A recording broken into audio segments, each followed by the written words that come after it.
সুপ্রিয় শিক্ষার্থী, আশা করি তোমরা ভালো আছো। এই করোনা ভাইরাসের মধ্যে তোমরা খুব যত্নের সাথে চলাফেরা করবে, বাইরে তেমন বিশেষ প্রয়োজন ছাড়া বের হবে না। তো যাই হোক, আজকে আমি তোমাদের অষ্টম শ্রেণীর হিন্দু ধর্ম ও নৈতিক শিক্ষা এই বিষয়ে সপ্তম অধ্যায়ের আদর্শ জীবন চরিত্র থেকে আলোচনা করার চেষ্টা করব। এই অধ্যায়ে বিভিন্ন মহাপুরুষের জীবনী সম্পর্কে আলোচনা করা আছে। এখানে ভগবান শ্রীকৃষ্ণ, হরিচাঁদ ঠাকুর, তারপর স্বামী বিবেকানন্দ, ঠাকুর নিগমানন্দ, ঠাকুর অনুকূলচন্দ্র, মা আনন্দময়ী এবং প্রভুপাদের জীবনী সম্পর্কে আলোচনা করা আছে। এখান থেকে আমরা ভগবান শ্রীকৃষ্ণ সম্পর্কে আলোচনা করব। যাই হোক, তার আগে আমি একটু বলে নিই যে আমাদের সমাজে এমন কিছু মানুষ যারা জন্মেছেন, যারা চিরকাল অন্যের উপকার করে গেছে, তারা কখনো নিজের কথা ভাবেননি, তারা কখনো লোভ লালসার মধ্যে ছিলেন না। পরোপকারই ছিল তাদের জীবনের একমাত্র ভাবনা। জগতের কল্যাণ সাধন করাই ছিল তাদের জীবনের একমাত্র উদ্দেশ্য। তারাই হলেন মহাপুরুষ বা মহীয়সী নারী। তাদের জীবনই হচ্ছে আদর্শ জীবন চরিত্র।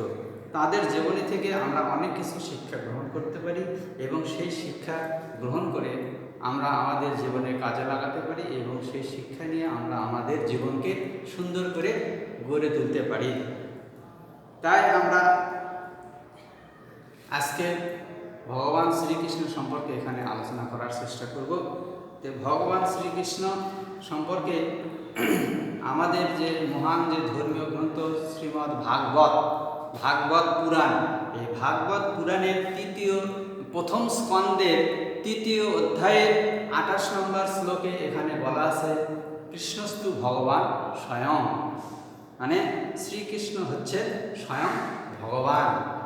তিনি নিজ মুখে আমাদের যে প্রধান যে ধর্মগ্রন্থ শ্রীমদ্ ভগবদ গীতা, এই গীতার ৪র্থ অধ্যায়ের ৭ম এবং ৮ম নাম্বার এই দুটি শ্লোকে তিনি নিজ মুখে যে বাণী উচ্চারণ করেছেন সেটি আমি বোর্ডে লিখেছি। দেখো, যদা যদা হি ধর্মস্য গ্লানির্ভবতি ভারতে অভ্যুত্থানম অধর্মস্য তদাত্মানং সৃজাম্যহম পরিত্রাণায় সাধনাং বিনাশায় চ দুষ্কৃতাং ধর্ম সংস্থাপনার্থায় সম্ভবামি যুগে যুগে। তিনি নিজ মুখে এই কথাটি বলেছেন। এই কথাটির অর্থ হচ্ছে, যখনই ধর্মের অধঃপতন হয় এবং অধর্মের অভ্যুত্থান ঘটে, তখনই সাধুদের পরিত্রাণ, দুষ্ট লোকের বিনাশ এবং ধর্ম সংস্থাপন করার জন্য তিনি যুগে যুগে এই পৃথিবীতে অবতীর্ণ হন। তাই তিনি অবতীর্ণ হয়ে তিনি বৃন্দাবনে প্রথম যে লীলাগুলো করে গেছেন, তার মধ্যে প্রথমে তিনি পুতনা রাক্ষসীকে তিনি বধ করেছেন। বৎসাসুর, বকাসুর, অঘাসুর, কাকাসুর, কালীয় দমন, দাবাগ্নি পান, গোবর্ধন পর্বত ধারণ ইত্যাদি লীলা তিনি বৃন্দাবনে করেছেন। এগুলো করে তিনি সে সময় সমাজে শান্তি ফিরিয়ে নিয়ে এসেছেন। তারপর তিনি তোমাদের কংসবধ, জরাসন্ধবধ, শিশুপালবধ, যে এই 3টি তোমাদের পাঠ্যপুস্তকে আলোচনা আছে, এইগুলো সম্পর্কে একটু আমি আলোচনা করার চেষ্টা করব। পাঠ্যপুস্তকে আছে যে কংসবধ। তো এই কংস ছিলেন কে? কংস ছিলেন মথুরা রাজা। তিনি ভীষণ অত্যাচারী একজন মানুষ ছিলেন। তিনি নিজের পিতা উগ্রসেনকে বন্দী করে তিনি রাজ্য দখল করেছিলেন। এই কংস, তার একজন বোন ছিল, জ্যাঠাতো বোন, সেই বোন নাম হলো দেবকী। এই বোনকে তিনি খুব ভালোবাসতেন। তো এই বোনকে তিনি যখন বিয়ে অনুষ্ঠান হয়, বিয়ে দিয়ে ওই বসুদেবের সঙ্গে তিনি বিয়ে দিলেন। এই বিয়ে দেওয়ার পর তিনি নিজে রথ চালনা করে তিনি তার বোনের শ্বশুরবাড়ি পাঠিয়ে দিচ্ছিলেন। এই সময় একটি দৈববাণী হয় যে যে ওরে মূর্খ, তুই যাকে রথে করে নিয়ে যাচ্ছিস তার গর্ভের অষ্টম সন্তান তোর প্রাণ হরণ করবে। এই দৈববাণী শোনা মাত্রই কংস তিনি ক্ষিপ্ত হয়ে ওঠেন। তখনই তিনি তার কোষবদ্ধ তরবারি বের করে তার বোনকে বা তার ভগ্নিপতিকে তিনি হত্যা করার চেষ্টা করেন। তখন এই বসুদেব তাকে অনেক অনুনয় বিনয় করেন যে তুমি একে হত্যা করো না, এর তো বিয়ে অনুষ্ঠানে শেষ হয়নি। বিভিন্নভাবে তিনি এটি তাকে চেষ্টা করেন তাকে যেন না মারা হয়। যে তারপরে তিনি কি করেন, যে এরপরে তিনি কিন্তু বসেছিলেন না। এই তার বোনের গর্ভের অষ্টম সন্তান যখন জন্ম নেয়, জন্ম নেওয়ার পরে তার আগে যে আরও প্রথম দ্বিতীয় তৃতীয় এই সন্তানগুলোকে তিনি হত্যা করেন। এবং তিনি অষ্টম সন্তানকেও তিনি মারার জন্য বিভিন্ন পরিকল্পনা করতে থাকেন। এর পরিপ্রেক্ষিতে তিনি কৃষ্ণের জন্মের পর তার তখন বয়স 10 থেকে 11 বছর বয়স, এরকম সময়ে তিনি মল্লযুদ্ধ করার জন্য তিনি রাজপ্রাসাদে তার একজন প্রিয় ভাজন ছিল অক্রূর, তার মাধ্যমে তিনি কৃষ্ণ এবং বলরামের কাছে সংবাদ পাঠান তিনি মল্লযুদ্ধের আয়োজন করেছেন। তার পরিকল্পনা ছিল এই মল্লযুদ্ধের আয়োজন করে তিনি কৃষ্ণ বলরামকে হত্যা করবেন, তার এই মনোবাসনা ছিল। কিন্তু কি হলো, তার এই প্রিয় ভাজন অক্রূর সে ছিল মনে মনে কংসের উপরে কংসকে খুব ভালো দেখাইছে, কিন্তু প্রকৃতপক্ষে সে ছিল কৃষ্ণ বলরামের পক্ষে, কৃষ্ণ বলরামের। তো তখন তিনি কৃষ্ণর কাছে গিয়ে তার এই কংসের যে পরিকল্পনা ছিল, ষড়যন্ত্র ছিল, সেটা তিনি কৃষ্ণকে বলে দেন। তো বলে দিলে তখন কৃষ্ণ বলরাম এক সময় তার কথা মতো চলে আসে। এসে প্রথমে কংসকে হত্যার আগে তিনি আরও কিছু যোদ্ধাদের তিনি হত্যা করেন। এগুলো করার ফলে তখন কংস আরও ক্ষিপ্ত হয়ে যান। তখন কৃষ্ণকে মারার জন্য তিনি আরও রাগান্বিত হয়ে ওঠেন। তো তখন এই কংস যখন ক্ষিপ্ত হয়ে ওঠেন তখন ওই আসরে, ওই রাজসভায় ওখানে কৃষ্ণ ওই কংসকে তার রথে উঠে যুদ্ধক্ষেত্রে ওখানেই তিনি ওই কংসকে তিনি হত্যা করেন। তাকে রথ বা রাজ সিংহাসনে ওখান থেকে ফেলে দিয়ে তাকে হত্যা করেন। এইভাবে তিনি মথুরার রাজা, যে প্রকৃত রাজা ছিল কংসের পিতা উগ্রসেন, তাকে তিনি রাজপদে তিনি অধিষ্ঠিত করেন। এভাবে তিনি মথুরায় শান্তি ফিরে নিয়ে আসেন। এরপর কংসের পর আসে জরাসন্ধ। এই জরাসন্ধ ছিল কংসের শ্বশুর। এই জরাসন্ধের 2 মেয়ে ছিল, অস্থি এবং প্রাপ্তি। তাদেরকে তিনি কংসের সঙ্গে তিনি বিয়ে দেন। এও ছিল ভীষণ অত্যাচারী। কংসের মৃত্যুর খবর শুনে এ প্রচণ্ড রেগে যান। তিনি তার বিরাট সৈন্যবাহিনী নিয়ে মথুরা আক্রমণ করেন। কিন্তু কৃষ্ণের হাতে তার পরাজয় ঘটে। কৃষ্ণ তাকে ক্ষমা করে দেন। এতে জরাসন্ধ লজ্জিত হন, লজ্জা পান। কৃষ্ণের কাছে তার পরাজয় ঘটল। কিন্তু পরাজয় ঘটলেও, লজ্জিত হলেও তার মনে মনে তার প্রতিশোধ স্পৃহা আরও দ্বিগুণ বেড়ে যায়। তাই তাকে কৃষ্ণকে মারার জন্য তিনি এই মথুরাতে তিনি 7 বার পর 7 বার তিনি আক্রমণ করেন। কিন্তু কৃষ্ণ তারপরও তাকে মারেননি। কিন্তু জরাসন্ধ এক বিরাট অন্যায় কাজ করতে যাচ্ছিলেন। কি সেটি হচ্ছে তিনি রুদ্রদেবের মানে শিবের পূজা দেওয়ার জন্য তিনি 100 নরবলি দিবেন, এইটা তিনি মনে মনে স্থির করেছিলেন। এই জন্য তিনি কি করতেন, যে 86 জন রাজাকে তিনি বন্দি করে রেখেছিলেন তার কারাগারে। আর 14 জন হইলে তার মনোবাসনা তিনি পূর্ণ করবেন। এই 100 জন রাজাকে তিনি হত্যা করে তিনি রুদ্রদেবের পূজা দেবেন, তার অভিষ্ট কাজ তিনি সম্পন্ন করবেন। এ খবর যখন কৃষ্ণ জানতে পারলেন তখন তিনি তাই পঞ্চপাণ্ডব যে ছিল, এই পঞ্চপাণ্ডবের মধ্যে দ্বিতীয় পাণ্ডব ভীমের সাহায্যে তিনি এই জরাসন্ধকে তিনি হত্যা করেন। এর ফলে 100 জন রাজার প্রাণ বেঁচে যায়। এরপর আসে শিশুপাল। এই শিশুপাল ছিলেন এই সেদি রাজ্যের রাজা, কৃষ্ণের আত্মীয় বিস্তুত ভাই। এও ছিল ভীষণ অত্যাচারী। তাই একবার এই শিশুপালের মা কৃষ্ণকে অনুরোধ করেছিলেন, বলেছিলেন, বাবা তুমি ওর 100টি অপরাধ ক্ষমা করে দিও। কৃষ্ণ কিন্তু সেটি কিন্তু করেছিলেন, তার অনেক অপরাধ তিনি ক্ষমা করেছিলেন, গুরুজনের কথা তিনি রেখেছিলেন। কিন্তু সেই সময় এই যুধিষ্ঠির, পঞ্চপাণ্ডব এরা একটি যজ্ঞানুষ্ঠান করেছিল। সেই যজ্ঞের নাম হচ্ছে রাজসূয় যজ্ঞ। এই রাজসূয় যজ্ঞে কৃষ্ণকে শ্রেষ্ঠ ব্যক্তি নির্বাচিত করা হয়। কৃষ্ণকে শ্রেষ্ঠ ব্যক্তি নির্বাচিত করার ফলে এই দুর্যোধনেরা, এই যে 100 ভাই ছিল, এরা কৃষ্ণ সম্পর্কে অনেক গালিগালাজ করা শুরু করে এবং তারা রাগান্বিত হয়, ঈর্ষান্বিত হয়, তাদেরকে সম্পর্কে নিন্দাবাক্য করা শুরু করে দেয়। কৃষ্ণ এবং পঞ্চপাণ্ডবদের সম্পর্কেও তারা নিন্দা করা শুরু করে দেয়, এমনকি তারা যুদ্ধের হুমকি পর্যন্ত দেন। তখন কৃষ্ণ তার সুদর্শন চক্র আহ্বান করে এই শিশুপালকে তিনি হত্যা করেন। এইভাবে তিনি এই বৃন্দাবনে, মথুরায় তিনি শান্তি ফিরিয়ে নিয়ে আসেন।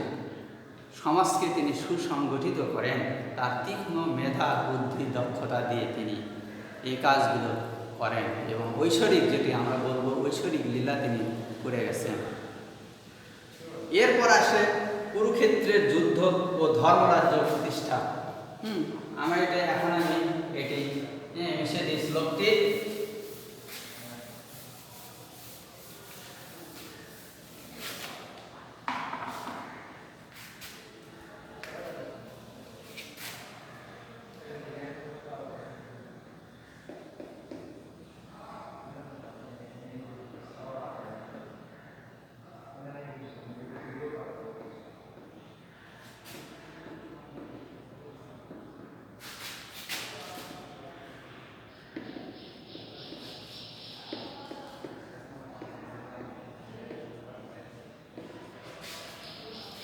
কুরুক্ষেত্রের যুদ্ধ ও ধর্মরাজ্য প্রতিষ্ঠা। এখানে একটি ঘটনা আছে, সেটি আমি বোর্ডে সেটি চিত্র হিসেবে দেখাচ্ছি। যে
এই প্রাচীনকালে হস্তিনাপুর নামক রাজ্যে চন্দ্রবংশীয় রাজা ছিলেন, তার নাম ছিল শান্তনু।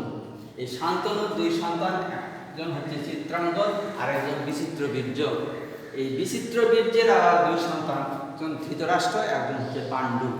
এই ধৃতরাষ্ট্র ছিল জন্ম থেকেই অন্ধ। তার হচ্ছে যে 100 সন্তান ছিল। প্রথম সন্তান হচ্ছে দুর্যোধন, তার দুর্যোধন, দুঃশাসন, দুঃশালা ছিল এক মেয়ে, এরকম। আর পাণ্ডু দ্বিতীয় ভাই, ছোট ভাই। এই পাণ্ডুর ছিল 5 সন্তান, যাদেরকে আমরা পঞ্চপাণ্ডব বলে থাকি, পঞ্চপাণ্ডব হিসেবে চিনে থাকি: যুধিষ্ঠির, ভীম, অর্জুন, নকুল, সহদেব। এই ধৃতরাষ্ট্রের সন্তান দুর্যোধনদের সঙ্গে এই পঞ্চপাণ্ডবদের যুদ্ধ হয়েছিল। এই দুর্যোধনেরা ছিল অত্যাচারী, অসৎ, অধার্মী, আর পাণ্ডবেরা ছিল সৎ এবং সদাচারী। এই পাণ্ডুর মৃত্যুর পর এই যুধিষ্ঠিরের রাজা হওয়ার কথা তখনকার নিয়ম অনুসারে, কিন্তু এই ধৃতরাষ্ট্রের সন্তান, বড় সন্তান দুর্যোধন এবং তার আরও অন্যান্য সন্তান, তারা এটি মানতে পারছিল না। তাই তিনি ধৃতরাষ্ট্র কী করলেন, এই রাজ্যকে 2 ভাগ করে দিলেন এবং পাণ্ডবদের তখন সেই সময় তারা রাজধানী স্থাপন করলো ইন্দ্রপ্রস্থে। কিন্তু দুর্যোধন সেটি খুশি মনে মেনে নিতে পারলেন না। তার ইচ্ছা যে পুরো রাজ্যটাই সে ভোগ দখল করতে চায়। তাই তিনি কি করলেন, কপট পাশা খেলার আয়োজন করলেন। তার মামা শকুনির বুদ্ধি শুনে, শকুনির বুদ্ধিতে ষড়যন্ত্র করে পাশা খেলার আয়োজন করে পাশা খেলায় যুধিষ্ঠিরকে হেরে দিলেন। এবং পাশা খেলার শর্ত ছিল যে এই পাশা খেলায় যারা হেরে যাবে তাদের 13 বছরের জন্য বনবাস জীবনযাপন করতে হবে এবং 1 বছরের জন্য অজ্ঞাতবাস জীবনযাপন করতে হবে। এই অজ্ঞাতবাসে যদি কারবার যদি আমাদের সঙ্গে যদি দেখা হয়ে যায়, তাহলে আবার 13 বছর বনবাস করতে হবে, পালন করতে হবে। এরকম ছিল তখনকার নিয়ম। যাই হোক, এই 13 বছর আর 1 বছর, এই 14 বছর বনবাস জীবনযাপন করতে হবে। তো যাই হোক, তারা এই 14 বছর বনবাস জীবনযাপন করে তারা যখন ফিরে আসলো তাদের শর্ত অনুযায়ী, পাশা খেলার শর্ত অনুযায়ী ফিরে আসার পর এই দুর্যোধনদের যখন বলা হলো যে তোমরা আমাদের রাজ্য, আমাদের যে অর্ধেক, আমাদের যে অংশ, তোমরা সেটি ফিরিয়ে দাও। কিন্তু এই দুর্যোধন তার শর্ত তিনি ভঙ্গ করলেন। তার যে কথা দিয়েছিলেন সেটি তিনি ভঙ্গ করলেন যে না, আমরা রাজ্য ফিরে দেব না। যদি তোমরা আমাদের রাজ্য ফিরে পেতে চাও তাহলে আমাদের সঙ্গে তোমরা যুদ্ধ করে রাজ্য ফিরে নাও। যুদ্ধে যদি জয়লাভ করো তাহলেই পাবে। এই কথা তিনি বললেন। সেটি মহাভারতের ভাষায় তিনি এখানে বলা আছে যে বিনা যুদ্ধে নাহি দেব সুচাগ্র মেদিনী, যে যুদ্ধ ছাড়া 1 খণ্ড ভূমিও আমরা তোমাদেরকে দেব না। কিন্তু এই যুদ্ধে হইলে অনেক লোকক্ষয় হবে, আত্মীয়স্বজনের ক্ষয় হবে। তখন সেই সময় শ্রীকৃষ্ণ তিনি অনেক চেষ্টা করলেন এই যুদ্ধ যেন না হয়। কিন্তু দুর্যোধন তিনি কোনো কথাই শুনলেন না। অগত্যা সেই সময় যুদ্ধটা অবশ্যম্ভাবী হয়ে দাঁড়াইল। তখন যুদ্ধ, 2 পক্ষে যুদ্ধের দামামা বেজে উঠল। 2 পক্ষ প্রস্তুতি নিলেন, যুদ্ধ হবে, এরকম একটি পরিস্থিতি, যুদ্ধ অবশ্যম্ভাবী। তখন উভয় পক্ষের সেই কুরুক্ষেত্র নামক প্রান্তরে, তার আরেকটি নাম ধর্মক্ষেত্র, এই প্রান্তরে যুদ্ধ আয়োজন চলল। উভয় পক্ষ তারা সৈন্য নেয়, বিরাট বিরাট সৈন্যবাহিনী নিয়ে তারা সমবেত হলো। এখানে আরেকটি কথা আমি বলতে চাই, যেটি হচ্ছে এখানে এই যুদ্ধক্ষেত্রে 18 অক্ষৌহিণী সৈন্য ছিল। এই কৌরব পক্ষে ছিল 11 অক্ষৌহিণী সৈন্য, আর পাণ্ডব পক্ষে ছিল 7 অক্ষৌহিণী সৈন্য। অক্ষৌহিণী বলতে আমরা কি বুঝি সেটি আমি একটু বলার চেষ্টা করব।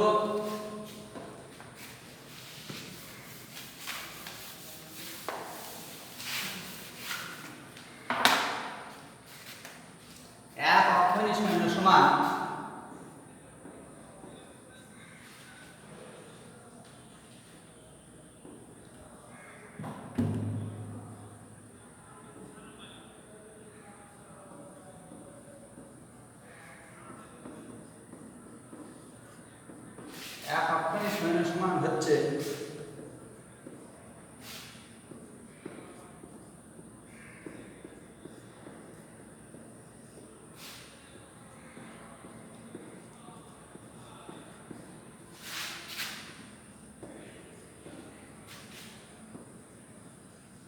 21,870টি রথ, 21,870টি হাতি, 65,610টি ঘোড়া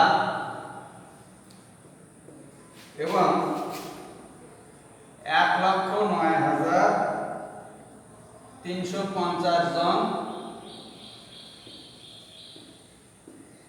পদাতিক সৈন্য ছিল। এই মিলে হচ্ছে 1 অক্ষৌহিণী সৈন্য।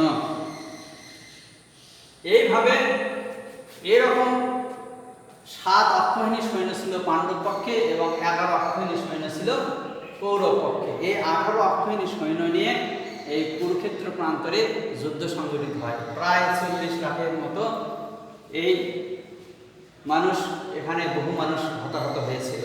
কিন্তু শেষ পর্যন্ত এই যুদ্ধে পাণ্ডবেরাই তারা জয়লাভ করেছিল। যাই হোক, তার আগে একটু কথা বলে নিই, যেটি যে এই যুদ্ধ সৈন্য সারি তারা বিভিন্ন প্রস্তুতি তারা নিয়ে ফেলেছে, যুদ্ধক্ষেত্রে যুদ্ধ হবে। এই যুদ্ধের আগ মুহূর্তে পাণ্ডব পক্ষের আমি কথা বলতে চাচ্ছি। পাণ্ডব পক্ষের ছিল প্রধান ছিল পঞ্চ পাণ্ডবদের মধ্যে ছিল অর্জুন। এই অর্জুন এর রথের সারথি ছিল ভগবান শ্রীকৃষ্ণ। তখন যুদ্ধ শুরু হয়নি।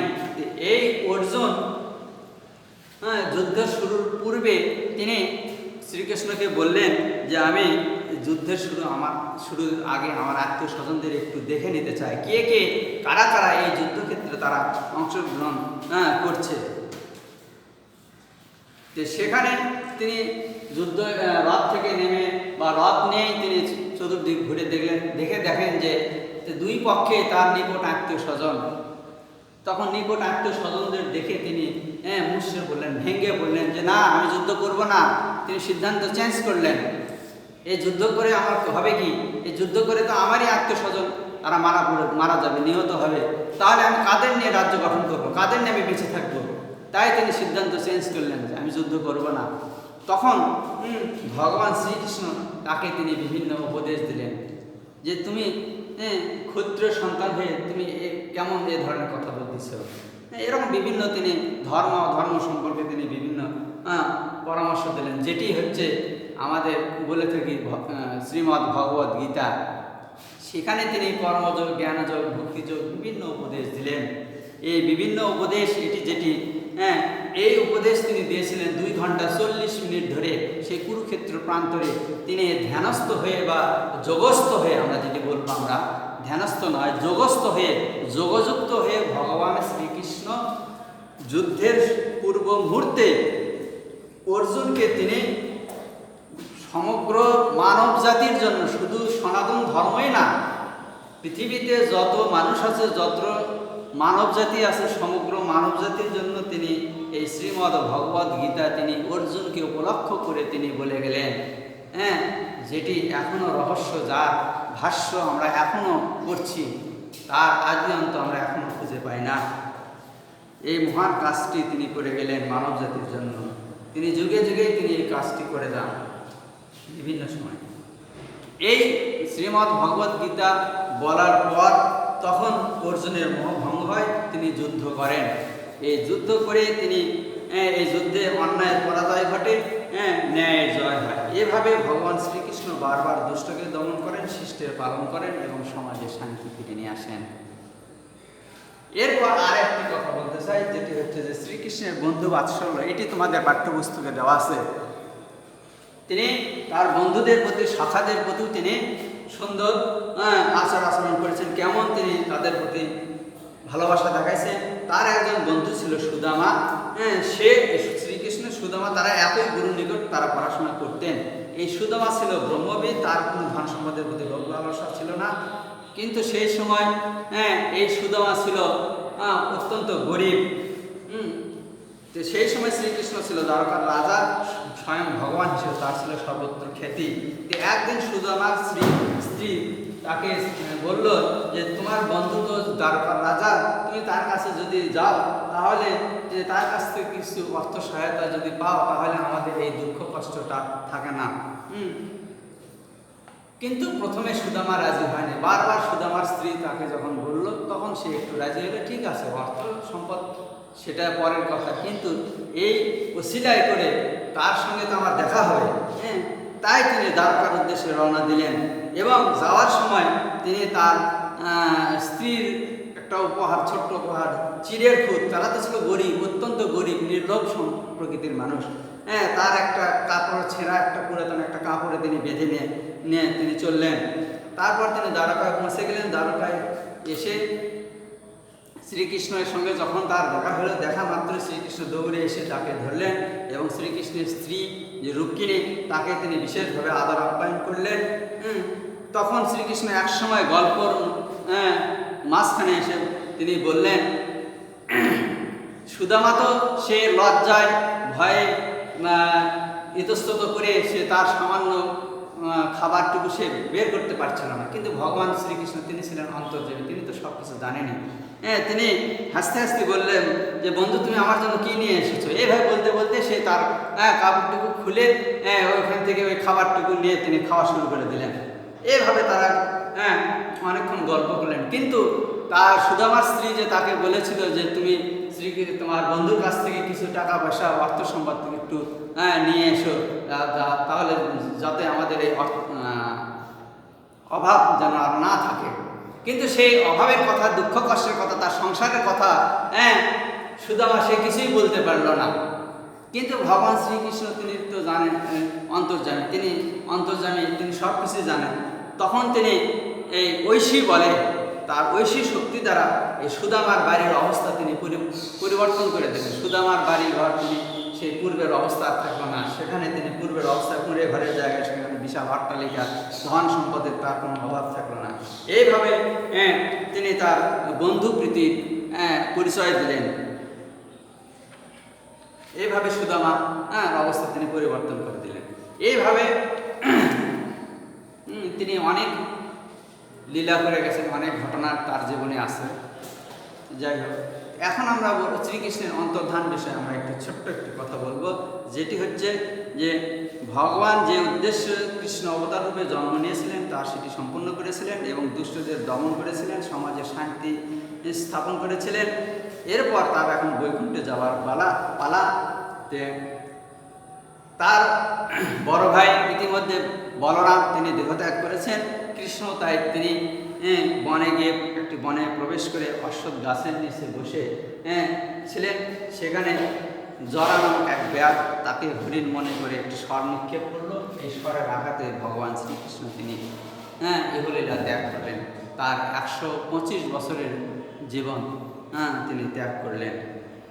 এই শ্রীকৃষ্ণের জীবনী থেকে আমরা এই নৈতিক শিক্ষা পাই যে অন্যায় ও অসত্য একসময় পরাজিত হয়, সমাজের দুষ্টদের ঠাঁই নেই, ভগবান তাদের কখনোই ক্ষমা করেন না।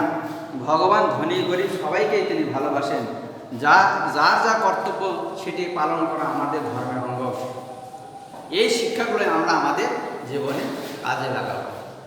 তো প্রিয় শিক্ষার্থী, আমরা আজকের মতো এই পর্যন্তই আমরা একটু আলোচনা করলাম। পরবর্তীতে আবার আমি সময় পাইলে আবার দু একটি ক্লাস নেওয়ার চেষ্টা করব। যে তোমরা বেশি বেশি করে মনোযোগ দিয়ে পড়বে। তোমাদের সামনে ফাইনাল পরীক্ষা, JSC পরীক্ষা আছে, তোমরা মনোযোগ দিয়ে পড়াশোনা করার চেষ্টা করবে এবং এই যে করোনা ভাইরাস শুরু হয়েছে সারা পৃথিবীব্যাপী, এর হাত থেকে যেন আমরা মুক্তি পাই, এর জন্য তোমরা প্রত্যেকেই ঘরে ঘরে বসে ভগবানের কাছে একটু কাকুতি মিনতি করে করুণভাবে একটু প্রার্থনা করবে, যেন এই ভাইরাসের হাত থেকে যেন আমরা গোটা বিশ্ববাসী যেন আমরা রেহাই পাই। আজকের মতো এই পর্যন্তই, ঠিক আছে।